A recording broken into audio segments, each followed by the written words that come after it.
Hello friends, നമ്മളിന്ന് unbox ചെയ്യാൻ പോകുന്നത് പോക്കോയുടെ M2 Pro എന്ന മോഡലാണ്. പോക്കോ റീസെൻ്റായി ലോഞ്ച് ചെയ്ത ഒരു മോഡലാണിത്. M2 Pro 15,000 താഴെ വരുന്നൊരു ഫോണാണിത്. പോക്കോയുടെ മറ്റെല്ലാ ഫോണുകളും പോലും തന്നെ നല്ല റിവ്യൂസായി മുന്നേറിക്കൊണ്ടിരിക്കുന്ന ഒരു ഫോണാണിത്. പോക്കോയുടെ ബോക്സ് നമുക്ക് കാണാൻ പറ്റും. ആദ്യം തന്നെ ഇതിൻ്റെ പുറത്ത് തന്നെ ഇതിൻ്റെ ഫ്രണ്ട് പേജിൽ തന്നെ മെയ്ഡ് ഇൻ ഇന്ത്യ, അതായത് ഇന്ത്യയിൽ നിർമ്മിച്ചതാണ്. നമ്മളിന്ന് പലരും ചൈനയിൽ നിർമ്മിച്ച ഫോണുകൾ അവോയ്ഡ് ചെയ്യാൻ നോക്കിയാണ്. ഈ പോക്കോ എന്ന ഫോണ് സയോമിൻ്റെയാണ്. അപ്പോൾ അതുകൊണ്ട് തന്നെ ഇത് ചൈന കമ്പനിയാണ്, പക്ഷേ ഫോണാണെന്നാണ് മെയ്ഡ് ഇൻ ഇന്ത്യ എന്നാണ് എഴുതിയിട്ടുള്ളത്. മിക്കവാറും അസംബ്ലിംഗ് ആയിരിക്കാം.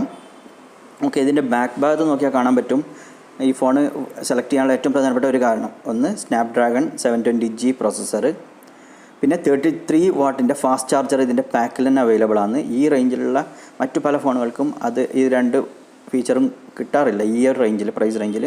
പിന്നെ ഫുൾ HD ഡിസ്പ്ലേ ആണ്. പിന്നെ രണ്ട് സൈഡും ഗൊറില്ല ഗ്ലാസ് 5ൻ്റെ പ്രൊട്ടക്ഷൻ ഉണ്ട്. അതുകൊണ്ട് രണ്ട് സൈഡും പ്രൊട്ടക്ഷനുള്ള ഫോണുകളും ഈ റേഞ്ചിൽ അവൈലബിൾ അല്ല. മിക്കവാറും സാധാരണ ബാക്കിൽ പ്ലാസ്റ്റിക്കാണ് മറ്റു ഫോണുകൾ ഉണ്ടാവാറുള്ളത്. പിന്നെ 48 മെഗാ പിക്സലിൻ്റെ ക്യാമറ ഉണ്ട്. ക്വാഡ് ക്യാമറയാണ്, 4 ക്യാമറാസ് ഉണ്ട്. അതിനെപ്പറ്റി നമുക്ക് കൂടുതൽ പിന്നെ നോക്കാം. ഇതിനേക്കാളും ക്യാമറകൾ കൂടുതലുള്ള, അതായത് മെഗാ പിക്സൽ കൂടുതലുള്ള ക്യാമറകൾ ഇതേ റേഞ്ചിൽ മറ്റു ഫോണുകളിലും ഉണ്ട്. പക്ഷേ മെഗാ പിക്സൽ മാത്രമല്ല കാര്യം എന്നുള്ള കാര്യം നമുക്കറിയായിരിക്കും. ക്യാമറയുടെ പെർഫോമൻസ് കൂടി, അതായത് പല ക്യാമറകളും കൂടുതൽ മെഗാ പിക്സൽ ഉണ്ടെങ്കിലും അത്രത്തോളം പെർഫോമൻസ് കാണാറില്ല. പക്ഷേ നമുക്കിതിൻ്റെ കൂടുതൽ നോക്കാം ഇതിനെപ്പറ്റി. പിന്നെ ഇതിൽ പ്രത്യേകമായിട്ട് പിന്നിലും എഴുതിയിട്ടുണ്ട് മെയ്ഡ് ഇൻ ഇന്ത്യ ആണ്. നമുക്ക് പാക്ക് ഒന്ന് പൊട്ടിച്ച് നോക്കാം. ഓക്കെ, ഇതിൻ്റെ പാക്കിൽ പ്രധാനമായിട്ടും ബ്ലാക്കും യെല്ലോവും തീമാണ്. യെല്ലോ മിക്കവാറും പോക്കോൻ്റെ ലോഗോവും സാധാരണ യെല്ലോ കളറായിട്ടായിരിക്കും ലോഞ്ചറിലും വരുന്നത്. ഓക്കെ, ഇതിൻ്റെ പാക്കിൽ ആദ്യം തന്നെയുള്ളത് സാധാരണ എല്ലാ ബോക്സിലുള്ള പോലെ തന്നെ യൂസർ മാനുവലും കവറുള്ള ഒരു ബോക്സാണ്. നമുക്കത് പൊട്ടിച്ച് നോക്കാം അതിൽ എന്തെല്ലാം ഉണ്ടെന്നുള്ളത്. ആദ്യം സിം ഇജക്ടർ ട്രേ ഉണ്ട്, പിന്നുണ്ട്. സിം ഇത് ഊരാനുള്ളത്. പിന്നെ ഒരു യൂസർ മാനുവലും ഗ്യാരണ്ടി കാർഡും കാര്യങ്ങളും. പിന്നെ ഒരു ഫോണിൻ്റെ കവർ അവൈലബിൾ ആണ്. നമുക്കതൊന്ന് പൊട്ടിച്ച് നോക്കാം എത്രത്തോളം ക്വാളിറ്റി ഉള്ളതാണോ എന്നുള്ളത്. ഓക്കെ, അത്യാവശ്യം നല്ല ക്വാളിറ്റിയുള്ള കവർ തന്നെയാണ്, ട്രാൻസ്പാരൻ്റ് ആണ്. ഇതൊക്കെ മിക്ക ഫോണുകളിലും ലഭിക്കുന്നത് തന്നെയാണ് ഈ ഒരു ടൈപ്പുള്ള.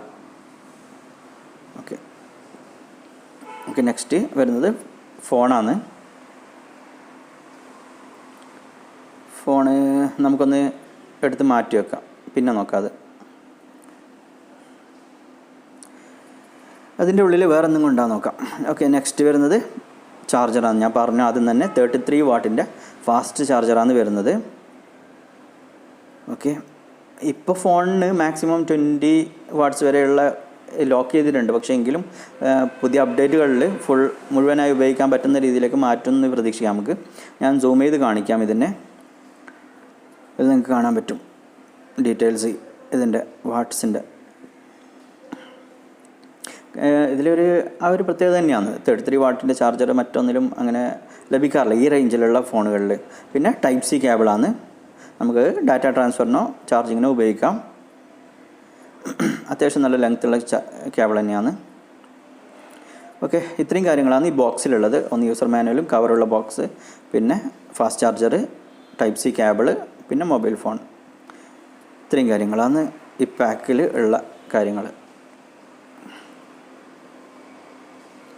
ഓക്കെ, നമുക്കൊന്ന് ഫോണ് ഓൺ ചെയ്ത് നോക്കാൻ. ഓക്കെ, ഫോൺ ഓൺ ആകുമ്പോൾ തന്നെ നമുക്ക് കാണാൻ പറ്റും പോക്കോയുടെ യെല്ലോ കളറിലുള്ള ലോഗോ. പിന്നെ താഴെ പവേർഡ് ബൈ ആൻഡ്രോയിഡ്. മിക്കവാറും നിങ്ങൾക്കിത് സാമ്യം കാണാൻ പറ്റും റെഡ്മിയുടെ ഫോണുകളിലായിട്ട്. കാരണം ഇവർ ഷോമിൻ്റെ തന്നെയാണ്, ബ്രാൻഡ് തന്നെയാണ്, സെപ്പറേറ്റ് ഒരു ബ്രാൻഡായിട്ടുള്ളതാണ്. അപ്പോൾ ചെറിയൊരു മാറ്റമേ ഉള്ളൂ. മുകളിൽ mi.comന് പകരം പോക്കോയുടെ ലോഗോ ഉണ്ടെന്നേ ഉള്ളൂ പ്രത്യേകത. നെക്സ്റ്റ് കാണാൻ പറ്റും MIUI 11 ആണ് ഇതിൽ വരുന്നത് ഇപ്പോൾ. ഓക്കെ, നെക്സ്റ്റ് അടിച്ച് പോകാം. ലാംഗ്വേജ് സെലക്ട് ചെയ്യാം. Next region select. ഞാൻ സ്കിപ്പ് ചെയ്യുന്നില്ല, ഇത് കംപ്ലീറ്റ് കാണിക്കാം. Next network connect. ഞാൻ ഇപ്പോൾ അത് സ്കിപ്പ് ചെയ്യുകയാണ്, വൈഫൈ. പിന്നെ ടേംസ് ആൻഡ് കണ്ടീഷൻ ഒന്ന് അഗ്രി ചെയ്യേണ്ടി വരും. അതിന് ശേഷമായിരിക്കും നമ്മൾ നെക്സ്റ്റ് അടിക്കാൻ പറ്റുന്നത്. ഓക്കെ, ഫോൺ സെറ്റ് ആകുന്നുണ്ട്. നിങ്ങൾക്ക് ഇതിൽ കാണാൻ പറ്റും ഇതിൻ്റെ ഡിസ്പ്ലേ 6.67 ഇഞ്ച് 1080x2400 ഈ ഒരു റെസൊല്യൂഷനിലുള്ള ഡിസ്പ്ലേ ആണ് ഇതിൽ ലഭിക്കുന്നത്. പിന്നെ ഞാൻ പ്രൊസസ്സറിൻ്റെ കാര്യം പറഞ്ഞു. Qualcomm Snapdragon 720G ആണ്. ഇതിൻ്റെ ഫ്രണ്ട് ക്യാമറ ആയിട്ട് വരുന്നത് 16 മെഗാ പിക്സലാണ്. റിയർ ക്യാമറ 4 ക്യാമറാസ് ഉണ്ട്. മെയിൻ ക്യാമറ 48 മെഗാ പിക്സൽ, പിന്നെ 8 മെഗാ പിക്സലിൻ്റെ 5 മെഗാ പിക്സൽ, 2 മെഗാ പിക്സൽ. പിന്നെ റാം വരുന്നത് 6GB വേർഷനാണ് ഞാൻ എടുത്തിട്ടുള്ളത്. പിന്നെ ഇൻറ്റേർണൽ മെമ്മറി 64GB ആണ്. പിന്നെ 5000 ബാറ്ററിയാണ് ഇതിൻ്റെ ബാറ്ററി കപ്പാസിറ്റി 5000 mAh ആണ്, 5020. അതുകൊണ്ട് തന്നെ ഫോൺ അത്യാവശ്യം വെയിറ്റ് ഉണ്ട്, അതായത് 209 ഗ്രാംസ് ഉണ്ട്. സാധാരണ ഇത്രയും ബാറ്ററി ഉള്ള മറ്റു ഫോണുകളിൽ ഇത്രയും വെയിറ്റ് കാണാറില്ല. എങ്കിലും വെയിറ്റിൻ്റെ ഈക്വലായിട്ട് ഡിസ്ട്രിബ്യൂട്ട് ചെയ്തുകൊണ്ട് തന്നെ കയ്യിൽ പിടിക്കുമ്പോൾ അത്ര ഒരു വെയിറ്റ് തോന്നുന്നില്ല. അത്യാവശ്യം നോർമലായിട്ട് തന്നെയാണ് കാണുന്നത്. പിന്നെ ഇതിൽ പ്രധാനമായി പറയാനുള്ളത് Android 10 ആണ്. MIUI 11 ആണ് ഇപ്പോൾ ഉള്ളത്. അത് പുതിയ അപ്ഡേറ്റ്സ് വരുന്നതനുസരിച്ച് പുതിയ വെർഷൻ ലഭിക്കും. ഇതിൻ്റെ ഏറ്റവും പ്രധാനപ്പെട്ട ഹൈലൈറ്റ് ഒന്ന് പ്രോസസ്സറാണ് ഇതിൻ്റെ. പിന്നെ ഇതിൻ്റെ ബിൽഡ് ക്വാളിറ്റി, അത് 2 സൈഡും ഗ്ലാസ് ഫിനിഷ് നമുക്ക് കിട്ടുന്നുണ്ട്. പിന്നെ ഡിസ്പ്ലേ അത്യാവശ്യം നല്ല ഷാർപ്പുണ്ട്. പിന്നെ 5000 mAh ബാറ്ററിയും നമുക്ക് ലഭിക്കുന്നുണ്ട്. ഓക്കെ, ഇതിൽ ലോഡായിട്ട് വന്നിട്ടുണ്ട്.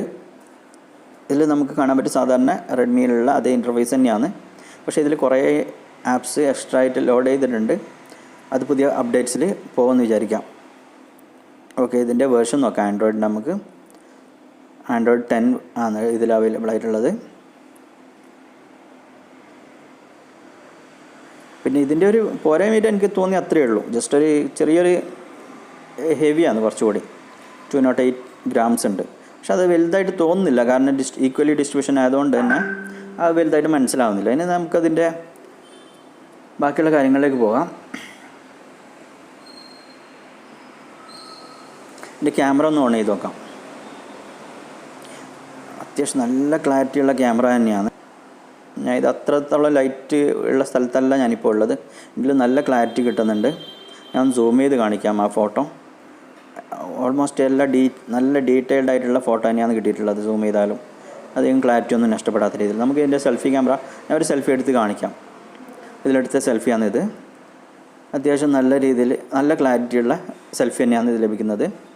16 മെഗാ പിക്സൽ ക്യാമറ ഉള്ളത്. ഓക്കെ, ഇതിൻ്റെ സൈഡിൽ കാണാൻ പറ്റുന്നത് ആദ്യം കാണുന്ന പവർ ബട്ടൺ ഒന്നിച്ച് തന്നെയാണ് അതിൻ്റെ ഫിംഗർ പ്രിൻറ്റ് സ്കാനറും ഉള്ളത്. പിന്നെ അതിൻ്റെ തൊട്ട് മുകളിലായിട്ട് വോളിയം റോക്കേഴ്സ് ഉണ്ട്. പിന്നെ ബാക്കിൽ ഇതിൻ്റെ 4 ക്വാഡ് ക്യാമറ സെറ്റിങ്സ് ആണ്. 4 ക്യാമറേൻ്റെ കാര്യം പറഞ്ഞു. പിന്നെ അതിൻ്റെ മുകളിലായിട്ട് IR പ്ലാസ്റ്റർ ഉണ്ട്. സാധാരണ റെഡ്മി ഫോണിലെല്ലാം കാണുന്ന പോലെ നമുക്ക് റിമോട്ടായിട്ട് ഉപയോഗിക്കാൻ വേണ്ടിയിട്ട് എളുപ്പമായിരിക്കും. പിന്നെ ഇതിൽ ലെഫ്റ്റ് സൈഡിലായിട്ട് ഇതിൽ സിം ട്രേ ആണ്. ഇതിൻ്റെ സിം ട്രേയിൽ നമുക്ക് ലഭിക്കുന്നത് ട്രിപ്പിൾ കാർഡ് സ്ലോട്ടാണ്. അപ്പോൾ അതായത് 3 കാർഡും നമുക്ക് ഒന്നിച്ചിടാൻ പറ്റും. അതായത് 2 സിം കാർഡും ഒരു മെമ്മറി കാർഡും നമുക്ക് ഇടാൻ പറ്റും. ഓക്കെ, ഇത്രയും കാര്യങ്ങളാണ് ഇതിൽ പറയുന്നത്. ബാക്കി നമുക്ക് ഡീറ്റെയിൽ ആയിട്ടുള്ള റിവ്യൂ ഞാൻ കുറച്ച് ഉപയോഗിച്ച ശേഷം നമുക്ക് കൂടുതൽ ഡീറ്റെയിൽ ആയിട്ടുള്ള ഒരു റിവ്യൂ ഇടാം. വീഡിയോ ഇഷ്ടമായി ലൈക്ക് ചെയ്യുക, കമൻറ്റ് ചെയ്യുക, ഷെയർ ചെയ്യുക. സബ്സ്ക്രൈബും ചെയ്യുക. Thank you.